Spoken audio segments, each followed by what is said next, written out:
I think that for those items that are standard, that we can, I think, hold down a lot of costs if we do some quantitative legislation in that regard. If you cannot provide an actual price, an actual number, X million pesos for 1 kilometer of road, what you can possibly do is you can make a formula of some kind, and that formula will go to the formula will go to whoever is going to be building the road, and we will apply the certain elements of that formula, which is to say that the cost of cement is this much, the cost of fuel is this much, the amount that you pay the engineers is this much, etc., etc. And from that, you can, that formula, the numbers will actually move according to market forces. So it's a little bit complicated, and it requires a great deal of study, but it's something that, as I said, is being used in places like India, is being used in places like in the Indian subcontinent, dyan nabuhay yan. And quite successfully. So I think it bears looking into. So that's one practical solution. The other practical solution, as I said, is basically to continue to prosecute anyone who is found to be with their hand in the till. And as I said, we've seen so many investigations, exposés where people have actually been exposed already, and it has been proven in everybody's mind, but they have not been tried and they have not been prosecuted, and some of them have even been rewarded for doing the dirty job of government. So if that's the culture, no matter what you do, so we have to change the culture first, then we put in whatever methods we can dream up, we can think up to make it a little bit more make procurement a little bit more standardized than it is now. Okay, I'd just like to follow up on the moral, on the corruption, because your father was also, among the fight against corruption, would you have the moral ascendancy to fight it? Based on the history that we got that time. Well, for one thing, none of the accusations made against my father were ever proven. Number Why one, is that? because they're not true. Number two, at no point in my political career have I ever been under suspicion for any wrongdoing. So I have every right to talk about it.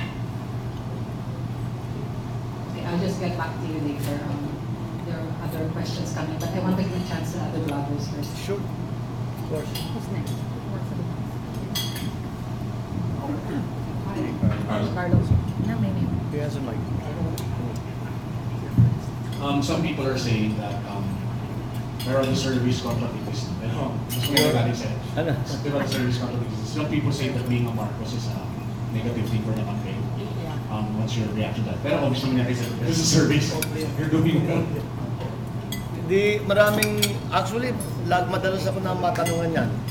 And I have to think really, really hard, because nag-iisip ako ng instance na ang pakiramdam ko naging disadvantage yung pagka-Marcos ko. And I cannot think of one. I cannot think of one instance where I can say, kung di lang ako Marcos, mas magandang takbo nung ano man yung ginawa ko. And quite the contrary. Madalas, I come away from an event or a meeting or some kind of interaction with people, with politicians.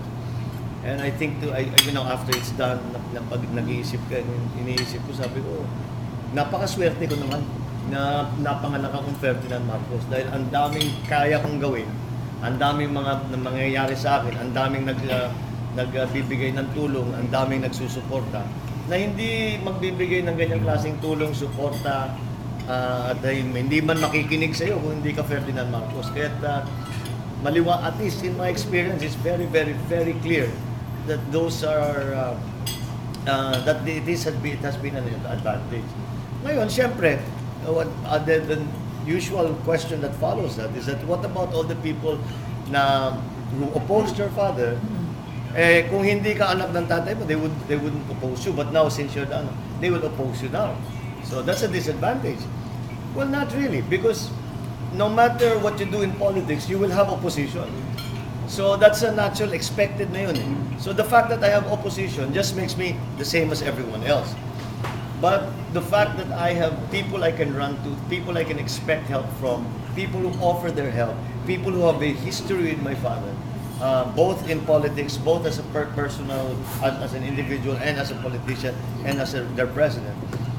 That all of those assets, opportunities, potentials would simply not be available to other people. So I consider it to be a huge advantage. I consider myself to be very, very lucky that I was born Ferdinand Marcos. You can always count on support from him. Thank you very much. Yeah, we are helping each other in the. Ay, daw sabi ni Tita Dulce, thanks. I know. Tell her hello. We're always together. When you watch us on stage, kami yung nakatabi lagi nagbubungis-ngisan. Hidden sabi ni Estelle. No, she's fantastic. So pa yan, she's great. The first time, where were we? Sa Baguio daw? Sa? Baguio. No, meron. That was before. That was after. Yung first niyang labas. She was standing, she was sitting next to me, ma'am. Ako, sino ito? Anak ni Tutsyan, ganun. This is Estelle, hi, hello, ganyan. Then I held her hand, nalalamig yung kamay niya. Kasi it was the first time she was going. But when the girl stood up, she spoke like a pro, you know? Sabi ko, why are you nervous? Kayang-kaya mo. Walang problema. This is the same during our proclamation rally. She was so nervous. When she stood up and spoke, I dare say she gave the best speech of any of us. She spoke very well, and so that's why we seem to agree on many things, and we have always something to talk about and to giggle about. So we're always together in our sorties.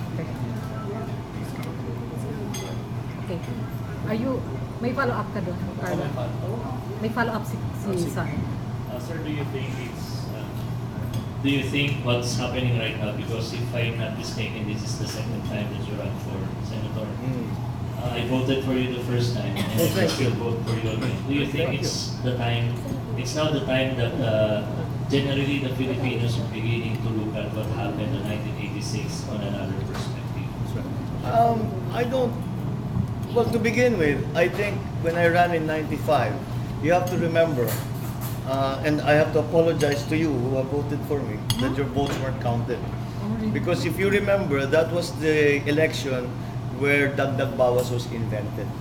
We never heard of the term Dagdag Bawas until the 1995 election. And so there was a very clear effort. In fact, we have identified the effort.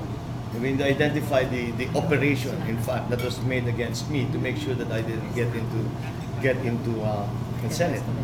And so, but you know, I'm not whining. What I'm saying is that it's part of the political game, unfortunately. And at that time, we didn't have a handle on it. We weren't able to oppose it because those who were very powerful at the time were very adamant that I do not win a Senate seat. Those people are no longer around. Those people are no longer working against me in the same